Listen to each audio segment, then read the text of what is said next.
Não consigo ir além do teu olhar. Tudo que eu consigo é imaginar a riqueza que existe dentro de você. Eu consigo só admirar, mas te olhando eu posso a Deus adorar. Sua alma é um bem que nunca envelhecerá. O pecado não consegue esconder a marca de Jesus que existe em você. O que você fez ou deixou de fazer não mudou isso. Deus escolheu você. Sua realidade não está naquilo que você ou que sabe fazer. Isso é mistério de Deus por você. Você é um espelho que reflete a imagem do Senhor. Não chore se o mundo ainda não mudou. Já é o bastante Deus reconhecer o seu valor. Você é precioso, mais raro que o ouro puro de Ofir. Se você desistiu, Deus não vai desistir. Ele está aqui pra te levantar. Se o mundo te fizer cair.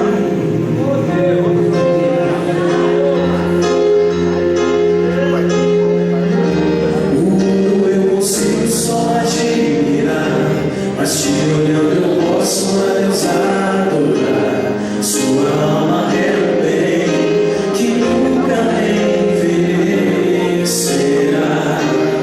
O pecado não consegue esconder a marca de Jesus que existe em você. O que você fez ou deixou de fazer não mudou o início. Deus escolheu você. Sua realidade não está naquilo que você possui ou que sabe fazer. Isso é mistério de Deus com você. Você é um espelho que reflete a imagem do Senhor. Não chore se o mundo ainda não notou. Já é o bastante Deus reconhecer o seu valor. Você é precioso, mais raro que o ouro puro de Ofir. Se você desistiu, Deus não vai desistir. Ele está aqui pra te levantar. Se o mundo te fizer cair.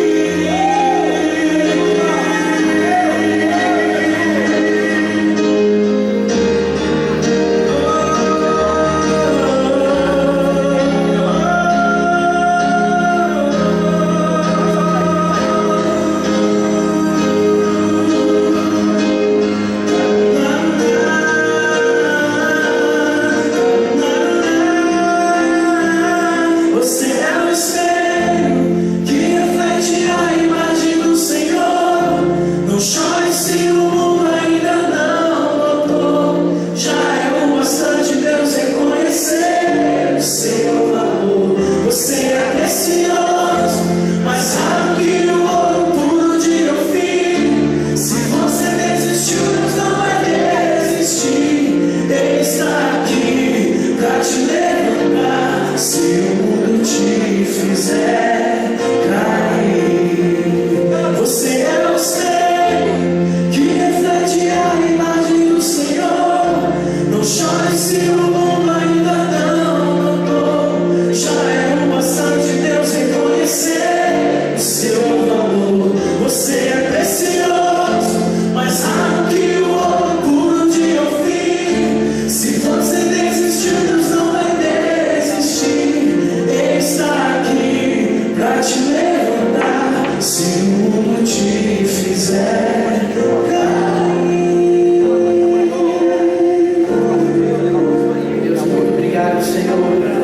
Obrigado porque dessa maneira que o Senhor tem nos olhado também, sempre tem nos, ó Deus, despertado para olhar as pessoas ao nosso redor, Senhor. Pai, nós queremos refletir, queremos causar um impacto nas pessoas por aquilo que o Senhor tem depositado dentro de nós, que é em Cristo Jesus. Agora, Pai, nós te pedimos, fale conosco. Pai, olha para o nosso coração, converta essa palavra, Pai, na nossa necessidade. Senhor, eu sei que cada um que está aqui, ó Deus, está aqui por um motivo específico, Senhor. Porque o Senhor nos amou primeiro, e o Senhor nos despertou a estar aqui neste lugar. E o Senhor nos trouxe, Pai, porque o Senhor tem uma boa palavra para cada um, Senhor. Uma resposta, ó Deus, talvez de decisão, ó Deus, de orientação. Mas, Pai, simplesmente porque o Senhor nos amou primeiro, o Senhor nos trouxe aqui. E nós queremos, Pai, nessa hora descansar o nosso coração, ó Deus, abrir a nossa mente para entender o que o Senhor quer falar. E, Pai, nos desarmar para obedecer a Tua palavra, Senhor. Pai, nos dá isso, Senhor, como um presente nesta noite. Desarma o nosso coração, Senhor. Prepara o nosso coração para ouvir a Tua palavra. Leva, Senhor, o nosso pensamento cativo. Não deixa a gente, ó Deus, devagar, se perder naquilo que está sendo falado. Mas, Pai, já que estamos aqui, ó Deus, que fiquemos, ó Pai, com o nosso corpo, com a nossa alma, com o nosso espírito, voltado a aprender o que o Senhor tem. Pai, esses são dias importantes para a Tua igreja na terra, Senhor. O Senhor tem comunicado isso de diversas formas, Senhor. Mas nós queremos, Pai, fazer parte da igreja, ó Deus, que causa um impacto no mundo, que alcança vidas, uma igreja significativa para as pessoas na cidade ao nosso redor. Pai, toma o nosso coração na Tua presença. Nós te pedimos assim, com a unção do Teu Espírito Santo, em nome de Jesus. Amém e amém. Vocês podem se sentar. Você que nos ouve pela internet também, que Deus abençoe a sua vida. Você abra o seu coração para ouvir a palavra de Deus. Amém? Amados, nós vamos continuar com aquela série, né, de fundamentos. E hoje nós queremos falar sobre esse fundamento, é o número 2, na verdade. A gente não está seguindo uma ordem de acordo com o que o pastor Júlio nos pediu e que Deus deu para ele, mas esse é o segundo. Jesus é a base da união da igreja.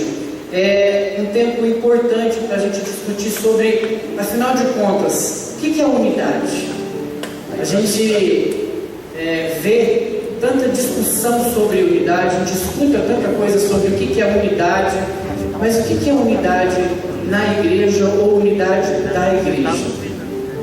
Nós já ouvimos falar aqui uma definição, uma diferenciação entre o que é igreja e o que é clube, né? E se você faz parte de um clube, você mesmo pode fazer essa diferença, né? Onde você paga uma mensalidade durante o mês, né, no mensal, e aí você pode exigir algumas coisas. Eu queria que você pensasse um pouquinho, será que isso é igreja? Nós estamos vivendo um novo evangelho, não o evangelho de Cristo, um novo evangelho que tenta distorcer e levar a igreja para o âmbito empresarial, e isso desmistifica totalmente a ideia de Cristo com relação à igreja e unidade. Para a gente conseguir alcançar e avançar naquilo que o Pai tem para nós como igreja céus abertos, você e eu como membros dessa igreja. E eu percebi que eu tenho essa autoridade nessa noite porque a minha pastora já deixou isso bem claro, está todo mundo da igreja aqui, então eu posso falar um pouquinho diferente, amém? Sim, não, fiquei meio com medo agora, né? Mas ela está dizendo que sim, então vou fundo, amém? Então o que acontece? Nós precisamos refletir sobre isso, porque essa igreja só vai chegar num lugar em que eu e você queremos que ela chegue, da maneira como nós estamos enxergando e tratando o que é a unidade. Amados, as pessoas de fora olham para nós, irmãos, irmãs das céus abertos, e eles olham para nós e eles têm um perfil do que é pertencer, estar, congregar, participar, se envolver nos ministérios desta igreja. Eu quero falar com vocês, amém? As pessoas olham, elas têm uma noção, elas têm um perfil sobre o que é participar desta igreja. E será que essa igreja, através da minha vida, da sua vida, das nossas vidas, refletem o que é unidade para Deus? Essa é a linha de pensamento que eu quero caminhar com você ao estudar esse tema, fundamentos. E para isso eu quero que você abra a palavra de Deus em 1 Coríntios capítulo 1. 1 Coríntios, da carta de Paulo aos Coríntios capítulo 1, versículo 10 a 17.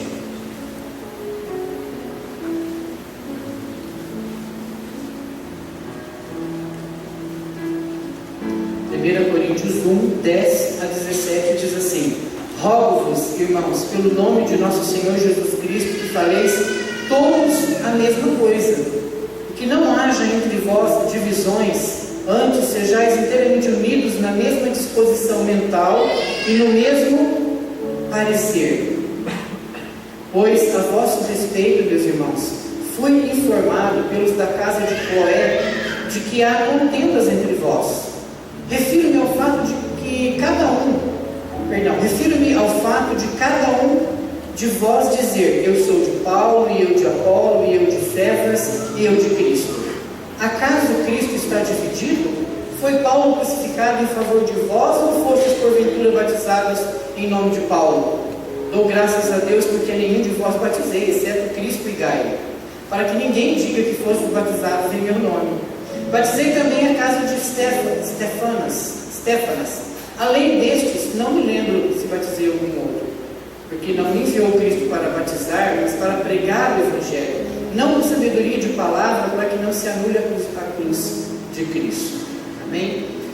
Tão interessante esse início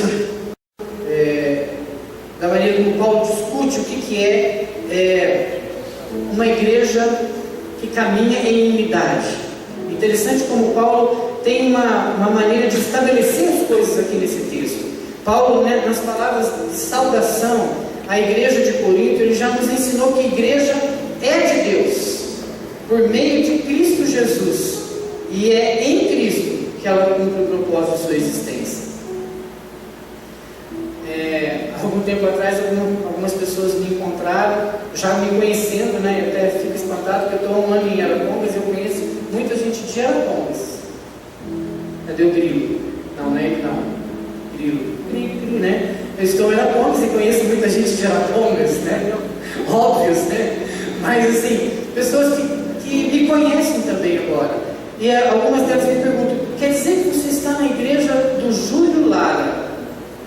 Não estou na igreja do Júlio Lara. Você não está na igreja do Júlio? Aquela assim que fica lá no Irapuru? Não estou na igreja do Júlio Lara. Estou na igreja de Cristo Jesus. Amém? E que escolheu o servo Júlio Lara para encaminhar esse projeto. Então, esse exemplo aqui que eu estou dando para você faz parte de algumas escolhas que eu e você temos que fazer quando nós temos como base da unidade da igreja Cristo. É só um exemplo, porque eu estou aqui em Arapongas, mas em Ponta Grossa, algumas pessoas me perguntavam: você é a igreja de fulano de tal? Não, a igreja é de Cristo, nunca deixou de ser de Cristo, queridos. A igreja é do Senhor, Ele é o Senhor da igreja. E isso é a nossa base. Paulo deixa isso fundamentado, por meio de Jesus Cristo, e é em Cristo que ela cumpre o seu propósito.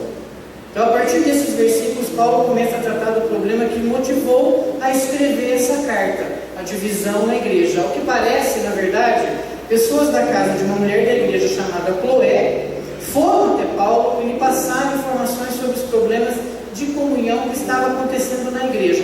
Um detalhe aqui dá a impressão assim, será que essa mulher é fofoqueira? Foi lá falar com o pastor Paulo tudo que estava acontecendo na igreja? Ou essas pessoas da casa de Cloé reuniram o pastor e ali escondido contaram tudo que estava acontecendo? Vírgula, parênteses, colchetes, Não.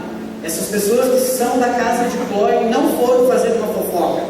Essas pessoas foram relatar porque elas estavam tristes em como a igreja estava caminhando com relação à unidade. Algumas coisas estavam acontecendo que estavam abalando a unidade da igreja. Divisões estavam acontecendo na igreja e essas pessoas procuraram do jeito certo, fizeram do jeito certo a sua liderança e pediram um posicionamento, uma resposta de como que isso poderia ser resolvido. Elas não saíram da igreja e depois ficaram falando.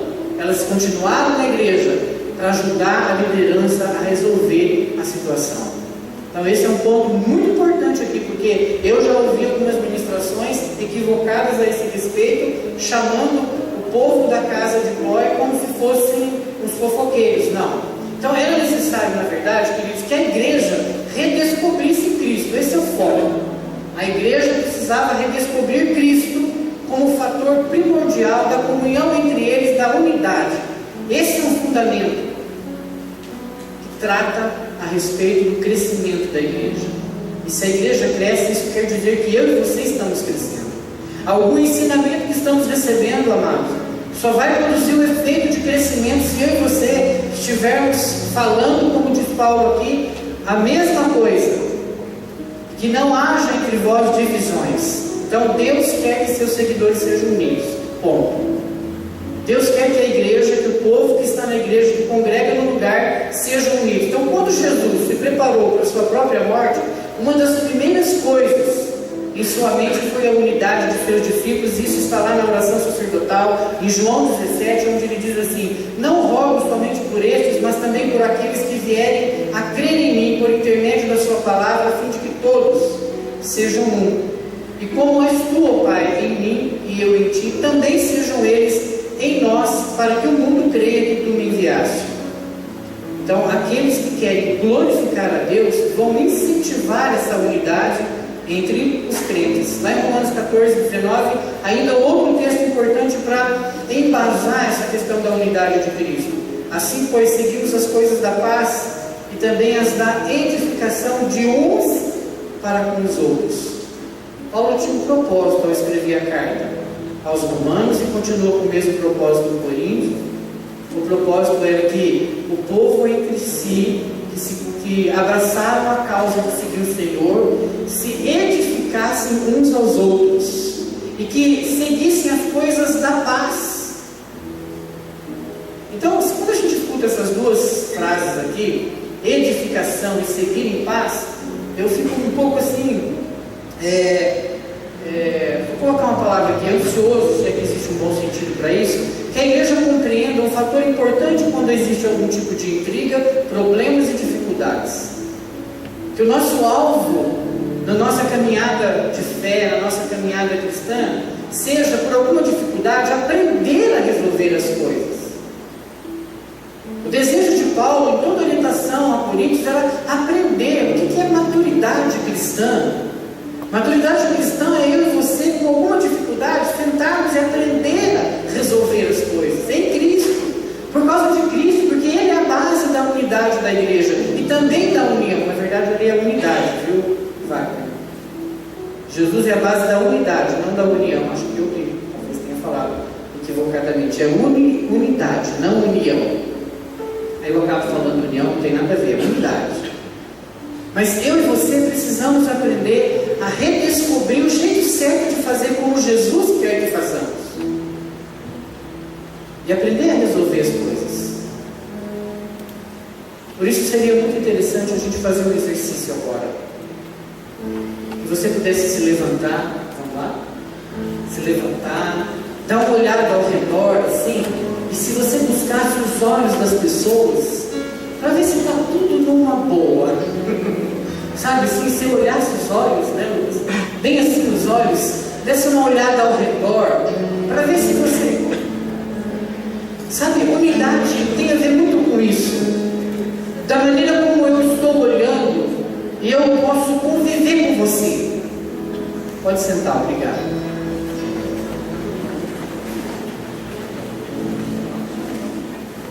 Uma outra palavra, lá em 1 Coríntios, ainda diz assim: como servos de Deus, em comunhão com o Espírito Santo, devemos trabalhar humildemente para manter essa unidade. Então Jesus orienta assim: completai a minha alegria, de modo que penseis a mesma coisa, tenhais o mesmo amor, sejais unidos de alma, tendo o mesmo sentimento, nada façais por partidarismo ou vanglória, mas por humildade, considerando cada um os outros superiores a si mesmo. Filipenses 2, 2, 4. Quer dizer, Paulo deu a fórmula prática para que esta paz e esta edificação acontecesse no meio da igreja. E ele escreveu isso, queridos, pasmem, a uma igreja que estava dividida, que estava praticando divisões. Ele orientou essa igreja dentro desse patamar, vivenciando esta fórmula. Mas eu preciso, antes de falar qual que é a base, como é que é a base que Deus pensa sobre a unidade, eu preciso falar para você sobre quais são os esforços humanos que, humanamente, alguns líderes de igrejas no mundo já tentaram estabelecer a unidade na igreja. Algumas vezes pessoas bem intencionadas estão tão preocupadas em manter a unidade que eles usam qualquer método, qualquer meio para promover a unidade. Por exemplo, tem um aqui que é a unidade por legislação humana. Quer dizer, muitas igrejas, amados, impõem regras para manter a unidade na igreja, na congregação. Convenções, congressos, conferências são usados frequentemente como meios para estabelecer e manter normas de doutrina e prática. Eles começam a testar, ou melhor, eles tentam criar e testam esse tipo de condução no esforço humano para manter então essa unidade entre as igrejas. Mas a Bíblia nunca autoriza métodos humanos. O segundo método humano seria a unidade por estrutura de organização humana. Por exemplo, muitos grupos religiosos mantêm a unidade criando hierarquias de autoridade denominacional. Grupos de congregações que têm sedes e outros laços estão seguindo o esquema humano. Por exemplo, no Novo Testamento nunca há nenhum sinal de igreja supervisionando outra igreja. Não existe isso na Bíblia. Cada congregação era totalmente independente e responsável diante do seu cabeça, que é Cristo. Deus nunca ordenou papas, bispos, presidentes ou quem quer que seja para supervisionar múltiplas congregações e múltiplas igrejas. Os únicos supervisores humanos aprovados por Deus são os presbíteros, também chamados pastores e bispos, que cuidam da igreja local onde eles se encontram, como está lá em Atos 14, Filipenses 1, 1 Pedro 5, 1 e 2. Terceiro método humano de unidade. Unidade por meio de placas de igrejas. Ainda que a Bíblia não use nenhum nome, único nome específico para descrever igrejas, muitas pessoas tentam manter ligações entre congregações por meio de placas. Essas pessoas pensam que todas as igrejas que seguem Jesus deveriam usar aquele nome. Não é que está errado, não há nenhum problema bíblico com isso daqui, mas isso aqui não pode ser uma razão, ter um significado que volte para a unidade da igreja. Não é porque existe uma placa que isso quer dizer que promove a unidade, não é isso, porque a unidade é um patamar muito maior e a gente já vai ver isso. E o quarto modelo, o quarto método, o quarto esforço humano em tentar manter a unidade é pelo método de Diótrefes. Diótrefes, um dos mais velhos métodos humanos de manter a unidade, foi praticado por esse homem aqui, que está lá em 3 João 10, 11. Ele se chama Diótrefes. Ele queria um lugar de primazia entre seus irmãos e decidiu a expelir da igreja quem quer que não o seguisse. Ele se via como dono da igreja e usou várias acusações falsas e palavras maliciosas para afastar e manter fora aqueles que estavam pregando a verdade. Ele não permitia nem mesmo que a igreja recebesse coisas escritas por servos fiéis de Deus. Então, os esforços desse homem eram chamados esforços carnais para manter a unidade, totalmente condenável por Deus. Aquele que pratica o bem, é interessante aqui ver um texto que o João, vou pegar o texto aqui. Por isso, se eu for aí, João falando, far-lhe-ei lembradas as obras que ele pratica. Então, João falando para Diótrefes, proferindo contra nós palavras maliciosas, e não satisfeito com essas coisas, nem ele mesmo acolhe os irmãos, como impede os que querem recebê-los e os expulsa da igreja. Amado, não imites o que é mal, senão o que é bom. Aquele que pratica o bem procede de Deus, aquele que pratica o mal jamais viu a Deus. Olha só o que o apóstolo João falou numa carta, escreveu como recado, na verdade, para Diótrefes. Então esses são 4 esforços humanos para tentar manter a unidade na igreja. Mas há 3 pontos, amados, dentro do texto que a gente leu, muito importante, muito sério, sobre unidade. 3 pontos importantes aqui nas palavras de Paulo que nós devemos destacar para a nossa meditação. O primeiro deles é: as mudanças na igreja se dão pela obediência à autoridade de Cristo. Esse é o primeiro aspecto, sobre Jesus é a base da unidade da igreja. As mudanças na igreja se dão pela obediência à autoridade de Cristo. A gente falou aqui que nos primeiros 9 versículos da Bíblia, aliás, desse capítulo aqui, Paulo colocou o nome de Jesus em cada um deles. Agora, começa a tratar do problema da divisão e ele aponta para a igreja que a solução é Jesus. Quem de nós não sabe disso? Ou quem de nós tem alguma dúvida que Jesus é a solução? E se algum de nós tiver essa dúvida, então a unidade da igreja está totalmente abalada. Então, a base é Jesus Cristo, é Cristo vivendo em nós. Mas se eu e você não tiver isso claro para nós, né, para cada um de nós, na nossa mente, no nosso coração, que Jesus é a base da unidade e que eu sei que Jesus resolve todas as coisas, que Ele é tudo, é a primacia, então a gente vai ter alguma dificuldade na unidade, vai afetar a unidade da igreja. É interessante que o nome de Cristo estava em jogo. Uma vez que a igreja pertence a Cristo e é o corpo dele, qualquer divisão que nela ocorra, o que vai acontecer? Coloca o nome de Jesus em risco como vergonha pública. Então, amados, quando você escuta falar desse ponto, que se você não aprende a defender o nome de Cristo, e que o teu nome não tem valor nenhum, não tem problema o teu nome ir para o lixo, mas que o Deus que você serve, o Cristo que você serve, você precisa defender. Quando eu disse para você no início que as pessoas estão olhando para nós, estão traçando um perfil de pessoas que pertencem a essa igreja, era disso que eu estava falando. Se o meu nome, se o nosso nome, não importa, mas se o meu comportamento e a minha vida cristã põe em jogo o Cristo que eu sirvo. Isso afeta a unidade da igreja. Afeta para os que estão dentro e afeta para os que estão olhando para nós de fora. E eles podem olhar e podem fazer um perfil e estabelecer algumas frases e dizer: não quero pertencer a esse grupo de pessoas, porque eles fazem uma coisa e dizem outra. E isso afeta como nós estamos crescendo ou não, o que alcançamos, o que temos para alcançar ou não, se atrasamos ou se adiantamos aquilo que o Senhor quer para a nossa vida. Porque nós, enquanto céus abertos, amados, precisamos amar a igreja a tal ponto, a igreja, porque ela reflete Cristo em nós. E precisamos trabalhar por ela, por causa de Cristo em nós.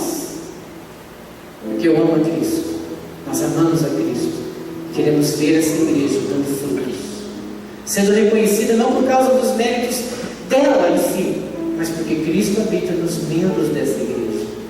E que de modo que no seu trabalho, onde você está, na escola, na faculdade, enfim, as pessoas olham você, veem o seu exemplo, veem o seu comportamento, e algum dia, se elas perguntarem, se elas souberem, talvez elas já descubram da onde você é, não vai ter tanta importância, mas elas vão querer vir por causa que elas estão vendo Cristo na sua vida. E isso vai diretamente na unidade, vai significativamente influenciar na unidade. Então Paulo estava com o desejo de alertar a igreja para esse risco, né? Uma vez que a igreja pertence a Cristo e ao corpo dele, qualquer divisão que nela ocorra coloca o nome de Cristo em risco de vergonha pública. Então ele queria alertar a igreja para esse risco. Paulo pede no versículo 10: sejais inteiramente unidos na mesma disposição mental.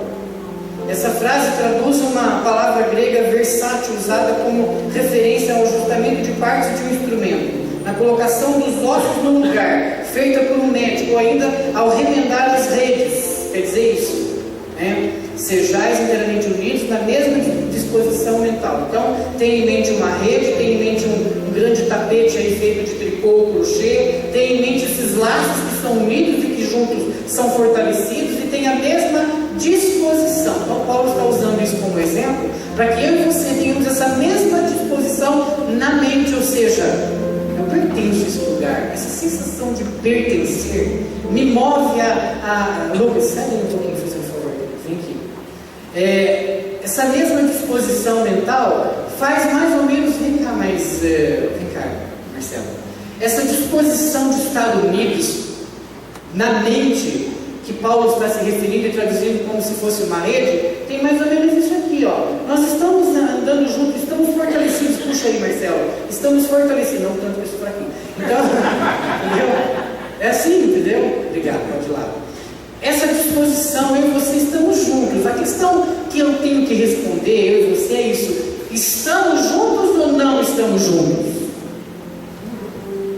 É uma retórica, mas se você quiser responder, fique à vontade, né? Se nós estamos juntos, queridos, então algumas coisas precisam urgentemente entrar na base de Cristo, que é essa base da unidade. Se nós estamos juntos, Paulo diz uma coisa fantástica aqui: se estamos juntos, a gente precisa desenvolver essa disposição mental, ou seja, eu não posso simplesmente ser verbalmente contra alguma coisa do meu irmão imediatamente, sem antes querer consertar, querer ouvi-lo, entendê-lo. Paulo está falando disso. Paulo também usa como referência o preparo de um navio para uma viagem. Ele diz que é um ajustamento, tendo em vista a união, agora a união, como um apelo. Paulo esperava que os coríntios compreendessem que na igreja é preciso que as pessoas estejam unidas, ou o corpo de Cristo será esquartejado. Queridos, se a gente tem dificuldade nisso no âmbito de igreja, eu temo que quando a gente vai ter que conviver com uma outra igreja, entendeu? Uma igreja irmã nossa, né? Que professa Cristo como Senhor e Salvador, a gente vai estar desquartejado. Porque eu vou chegar lá, por exemplo, na igreja, qualquer outra denominação, entendeu? E falar assim: nossa, eles fazem a liturgia desse jeito, eu já estou esquartejando. Nossa, mas eles fazem tanto testemunho, na minha igreja não tem isso, eu já estou esquartejando, porque eu não sei conviver. Será que nós suportaríamos de repente chamar um outro pastor, daqueles bem, né? Como é que o Jesus fala, do pé lá? Reteté, né? E pregar aqui, esse culto para alguns pastores ele não aguentaria, porque ele dá tapa aqui, né? E não ia aguentar. Como é que nós estamos olhando para a unidade geral, quando na unidade particular nós estamos com dificuldades? Porque, amados, se eu estou sentado do outro lado e eu estou assim, a menos que eu me coloque para ajudar, a menos que eu me coloque para... Parece que eu estou repetitivo nisso aqui, estou tendo assim uns... como é que chama? Déjà vu? Sabe, eu já disse isso, me parece. Se a gente está do outro lado e a gente não está conseguindo compreender aquilo que o Senhor está falando para mim, aí, quem de lá do lado de cá? Então, Paulo estava muito preocupado com essa igreja. Para Paulo, a união de mente e parecer, falar todos a mesma coisa, é uma questão de dar a Cristo o seu devido lugar, de reconhecer o senhorio de Cristo, de zelar pelo nome do seu Senhor e de ser obediente, admitindo como boa, agradável e perfeita a vontade de Deus e submetendo nossa vontade à dele, à de Cristo.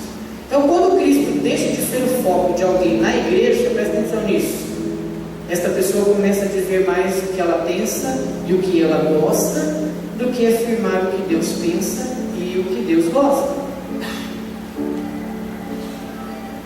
Para pessoas cujo foco não estão em Cristo, em todas as opiniões, frases começadas com o eu ou o meu são comuns. Por exemplo, o que eu quero, o que eu gosto, eu prefiro, é o meu jeito, são as minhas coisas. Os nossos problemas de igreja, amados, são sempre causados com frases desse jeito aqui. Mas como consertar isso? Para consertar isso, eu preciso olhar para aquilo lá. A base da unidade é Cristo. Eu preciso olhar para Cristo. É a mesma coisa quando alguém diz para nós assim: eu não vou na igreja porque fulano de tal está lá. Está desfocada a pessoa. Então, qual é a base dessa maturidade cristã? Qual é a base desse cristianismo que reduz Cristo a uma pessoa limitada, pecadora? Quer dizer que então eu posso fazer essa escolha? Então, não. Fulano está lá. Então Cristo ficou onde? Eu estou trocando as coisas. E isso afeta a unidade na igreja. Não, eu não participo mais daquele ministério porque fulano e ciclano estão lá. Opa, espera um pouquinho. Eu preciso rever isso a nível de unidade.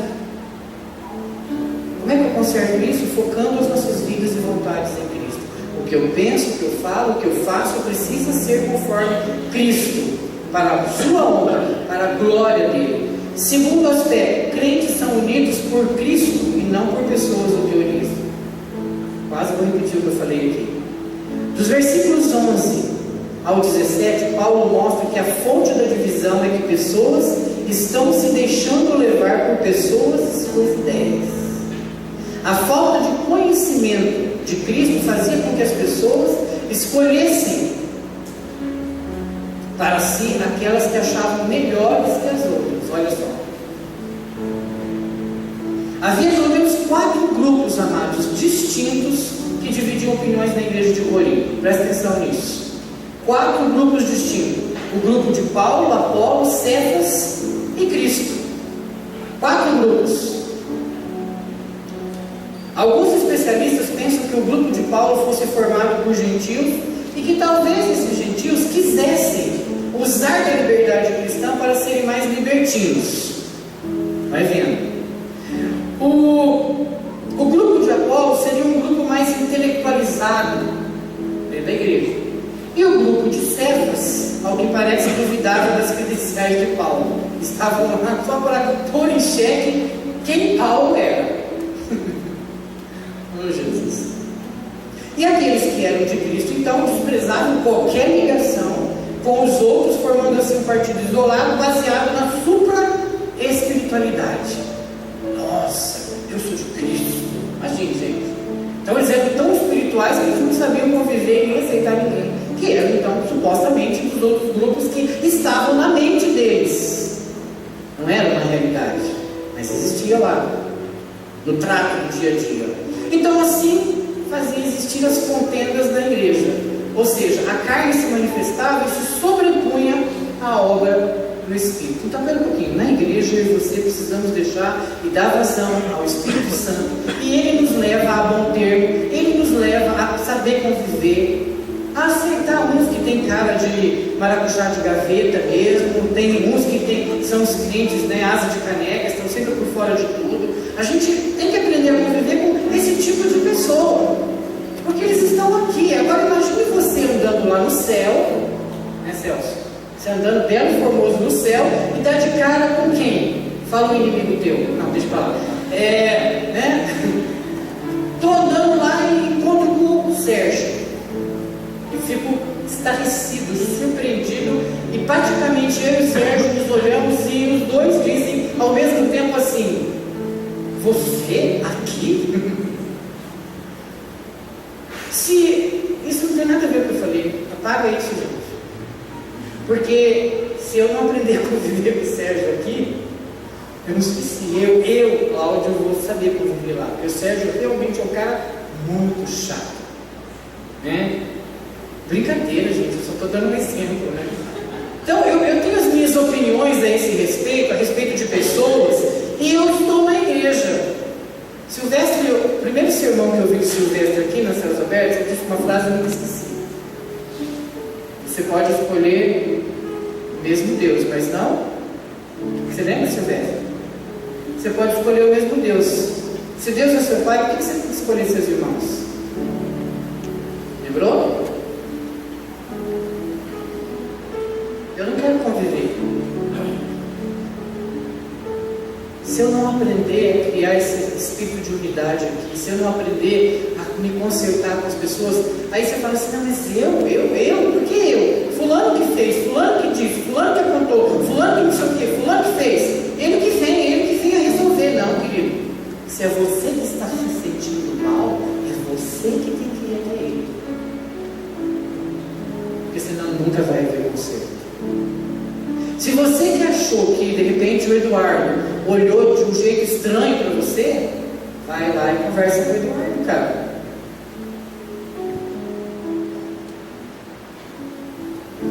Criar unidade não é mesmo uma coisa simples e fácil. Só se Jesus for o centro, só se Jesus for a base, só se Cristo realmente habitar no nosso coração. Porque se tem alguma outra coisa que de vez em quando ocupa o lugar de Cristo dentro de nós, na nossa mente, nós vamos perder o foco. E as coisas vão parecer muito mais difíceis do que elas são. Então nesses versículos eu escuto Paulo dizendo assim: vocês são unidos por causa de Cristo e não por causa de pessoas ou de suas teorias. Foi Cristo que foi crucificado por nós. E é no nome dele que nós fomos batizados. Somos de Cristo, somos unidos quando fazemos o que ele manda. Eu escuto Paulo dizendo, ele escrevendo para Coríntios, eu estou escutando ele dizer isso. Tem um comentarista, Barber, que nos ensina que fazer algo, ele diz o seguinte, fazer algo em nome de alguém é entender que este algo pertence a alguém. Assim, ser batizado em nome de Cristo é dizer que pertencemos a ele, não a pessoas. Então eu preciso obedecer a Cristo, não a pessoas. Cada um de nós deve se lembrar desta verdade bíblica. Nossa união, unidade, melhor dizendo, está em Cristo e não em nós mesmos. Não em uma pessoa, por mais sábia que ela seja, por mais tempo de casa que ela tenha. Amados, durante a minha caminhada como pastor, 18 anos numa mesma denominação, quero dizer para você que os grandes problemas que tinha nas igrejas por onde eu fui pastor, por esse tempo, eram de pessoas muito tempo de igreja, muito tempo sentadas na igreja, pensando em como elas poderiam governar. Eu enfrentei problemas do tipo assim: eu doei aquele banco e a gente não pode mais mudar de lugar. Esse tipo de problema assim, bem tranquilo, sabe? Eu enfrentei. Eu que comprei isso, pastor, não pode mudar aquele banco de lugar. Então eu digo para você que nós precisamos ter a mente de Cristo. Terceiro e último aspecto: cristãos insatisfeitos com problemas espirituais na igreja precisam se manifestar.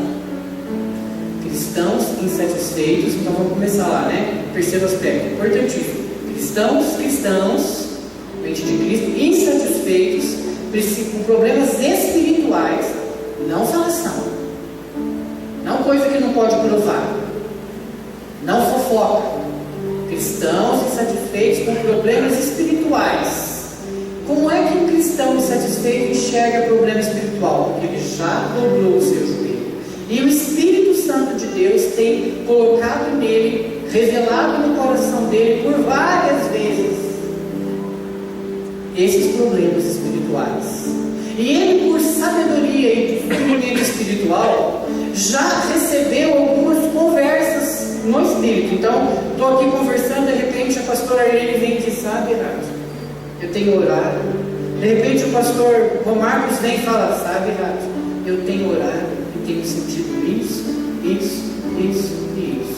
E assim, por mais pessoas e por mais vezes. Então, vou repetir o meu título aqui desse terceiro tópico: cristãos insatisfeitos com problemas espirituais na igreja precisam se manifestar. Lá no versículo 11, Paulo diz assim: pois a vosso respeito, meus irmãos, fui informado pelos da casa de Clói de que há contendas entre vós. Esse povo da casa de Clói, com certeza, oraram muitas vezes, buscaram o Espírito Santo muitas vezes. Não foi uma invenção, um diz-que-diz-que. foi em oração. E o Espírito Santo, porque, amados, será que a gente não acredita mais nisso, de verdade? Será que a gente não acredita que pode mesmo o Espírito Santo falar com várias pessoas a mesma coisa? E trazer um problema relacionado à igreja que é dele, que ele quer, para sarar essa noiva, para purificar essa noiva, na espera do noivo. Então, Paulo, no versículo 11, afirma que pessoas da casa de Cloé, nome feminino, lhe informaram acerca de problemas que a igreja enfrentava. Há duas coisas aqui que precisam ser ditas. A primeira delas, havia pessoas insatisfeitas com problemas na igreja. Havia irmãos comprometidos com Deus que estavam tristes que a igreja se dividisse, que ao que parece queriam ver uma solução bíblica para o caso. Então eles foram à pessoa certa, ao líder, e comentavam isso com Paulo no sentido de relatar para ele as suas impressões espirituais. E às vezes eu imagino como era gritante os problemas da igreja de Corinto. Eles estavam enxergando isso, então eles foram lá e relataram. Comentar com Paulo o que estava acontecendo era reconhecer em Paulo a sua posição de liderança na igreja, bem como a sua capacidade bíblica de resolver. Então eles pensaram assim: bom, Paulo vai dar uma visão bíblica saudável, movida pelo amor aos irmãos, para que o problema então fosse solucionado. Esse é o primeiro ponto. O segundo ponto aqui dentro desse item é: as pessoas da casa de Cloé assumiram um posicionamento em favor da igreja. Ninguém saiu falando, viu, eu saí daquela igreja porque tinha um monte de problema lá. O povo estava se dividindo lá. Tinha 4 líderes, estava todo mundo lá, cada um de um lado. Ninguém saiu falando. Eles foram lá porque eles tinham um posicionamento em favor da igreja como um todo. Queriam que as coisas fossem resolvidas, queriam que as coisas fossem solucionadas. Eles não se omitiram, eles falaram com Paulo e assumiram a autoria das informações. Que exemplo, irmãos! Que exemplo! Que exemplo de maturidade! Que exemplo de vida com Cristo! De não ficar falando, espalhando isso para pessoas que não têm sabedoria, mas foram direto na liderança. Esse grupo se reuniram, oraram. Eu fico imaginando aquele grupo em um momento triste com tudo que eles estavam vendo e passando na igreja, e eles oraram, buscaram uma direção espiritual, e a direção que todos tiveram do Espírito Santo foi: vai lá e conversa com Paulo, conta o que está acontecendo.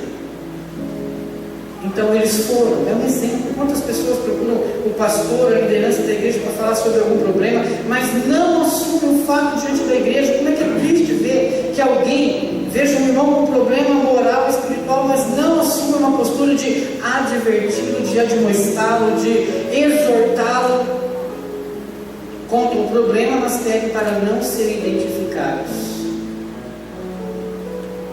Em casa, a Cristina sempre tem um posicionamento, mas qualquer coisa que manda para preencher, que não pode identificá-la, nem preenche.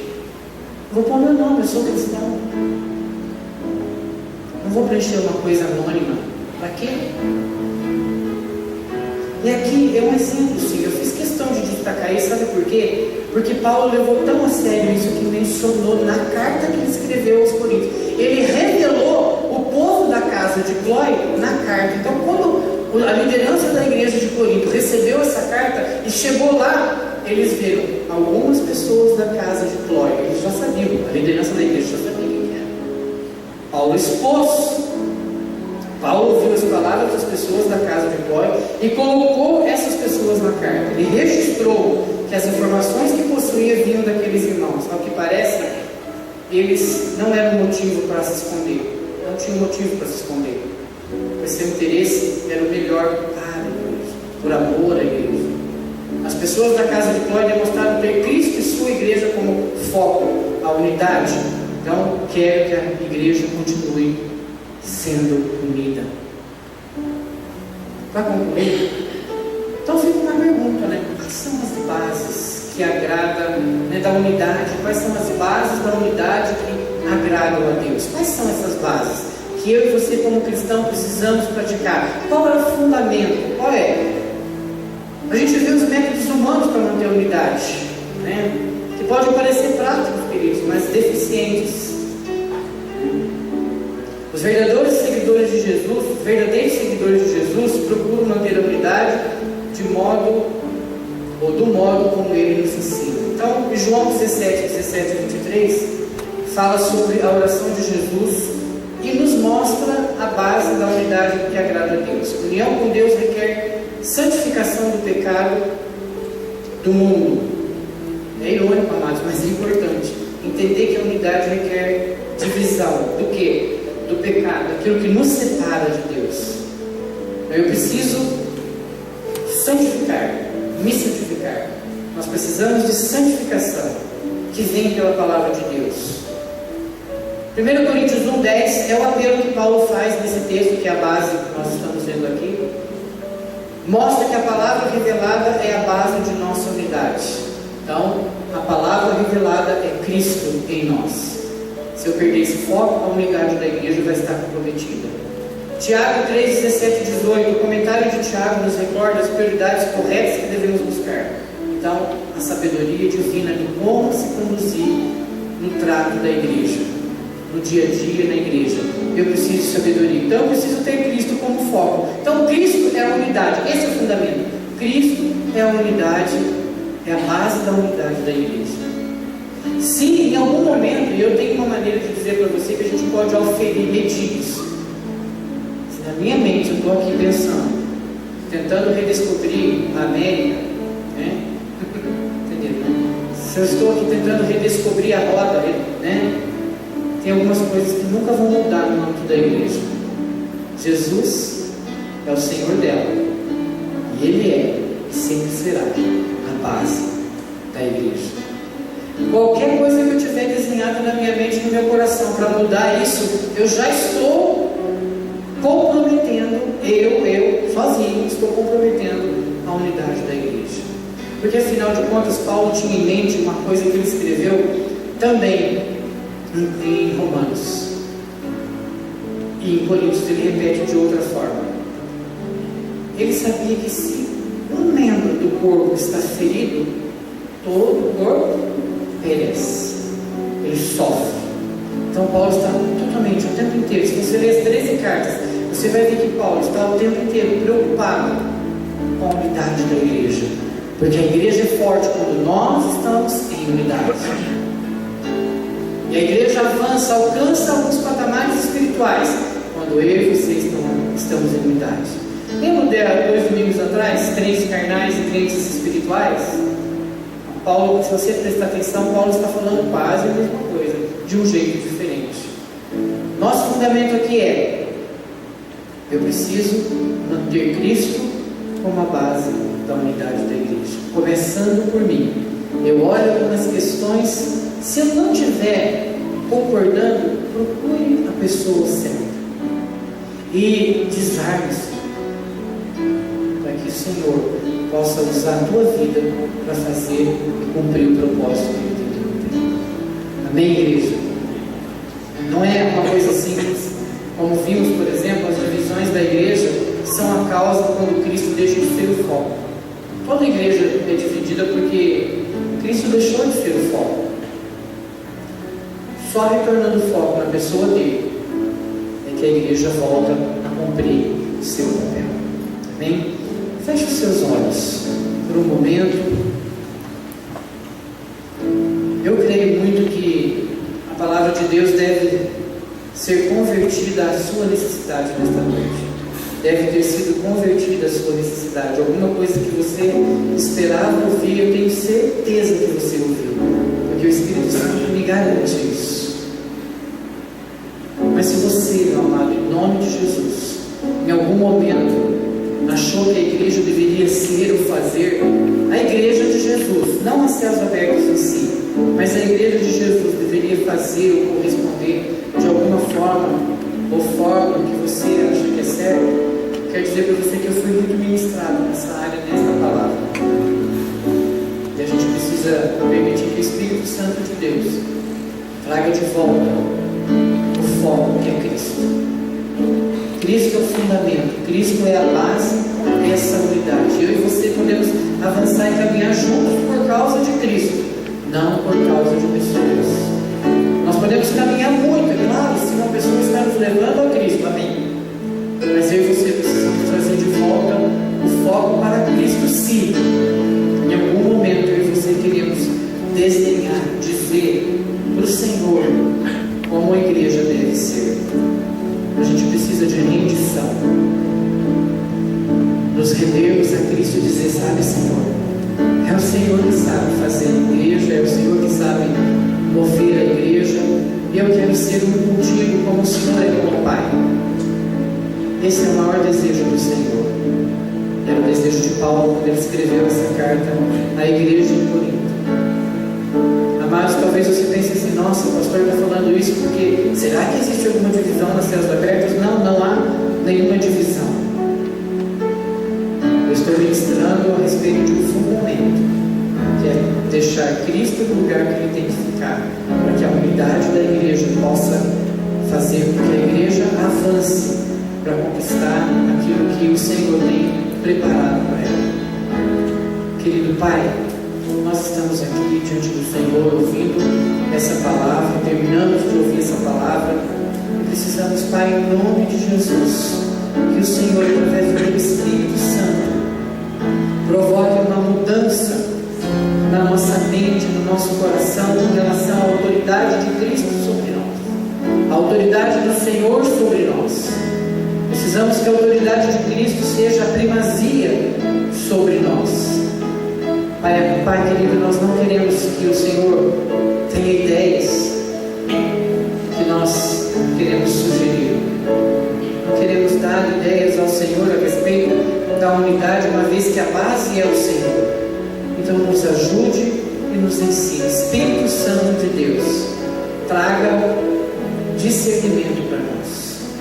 Ilumine a nossa mente para que saibamos ter discernimento de como nos conduzir no trato com as pessoas, no dia a dia, na convivência, para que então sejamos motivo de paz e edificação uns para com os outros. E dessa forma as pessoas que estão lá fora, olhando para nós, sintam paz e desejem seguir a Cristo.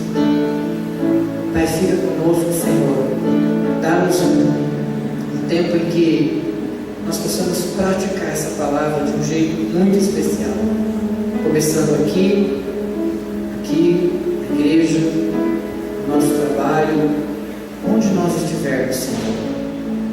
Abençoa o teu povo, Pai, eu te peço em nome de Jesus. Amém. Amém, queridos. Deus abençoe a sua vida. Obrigado por me ouvir. Quero convidar você a ficar em pé.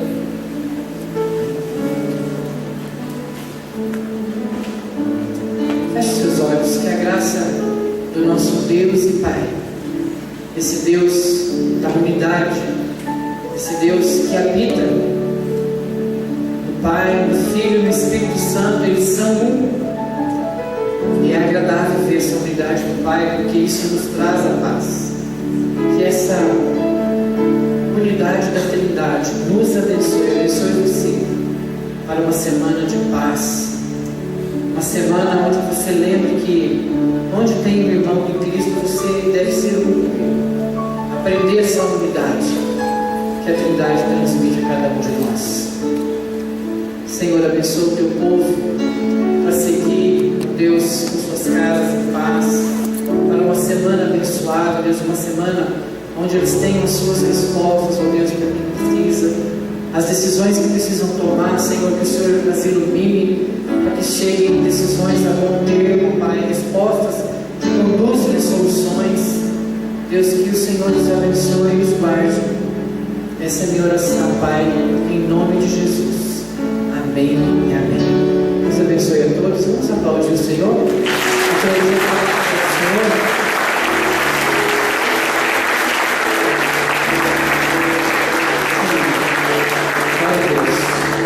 Deus abençoe, uma boa noite.